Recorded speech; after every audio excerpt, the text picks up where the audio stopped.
থাক বাচ্চারা থাক থাক। আজকে এই বাচ্চারা এখানে উপস্থিত হয়েছে মানে বুঝতে হবে আপনি ফিউচার জেনারেশন তৈরি করতে পেরেছেন। আজকে এই বাচ্চারা এখানে মারামারি করছে, কথা বলছে, লাফালাফি করছে, এর অর্থ কি?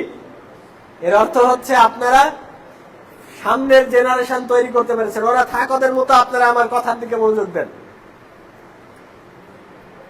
যারা বাচ্চাদেরকে মসজিদে নিয়ে এসেছেন তাদেরকে আমি আন্তরিকভাবে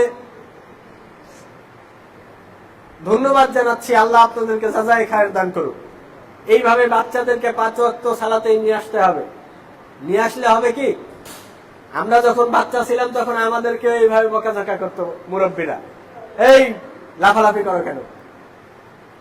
কিন্তু এই বাচ্চারাই সামনের দিনে এই সামনের কাতারের মুসল্লি হবে ইনশাআল্লাহ। সামনে 5 বছর 10 বছর পর আপনারা থাকবেন এর নিশ্চয়তা আছে। কিন্তু আল্লাহ যদি রহম করে ওই বাচ্চারা সামনের এই কাতার অলঙ্কৃত করবে, এটা আমাদের দেখতে খুবই ভালো লাগবে। আল্লাহ রাব্বুল আলামিন ওই বাচ্চাদেরকে এবং বাচ্চার বাবাদেরকে কবুল করুক। সকলে বলি আল্লাহুম্মা আমিন।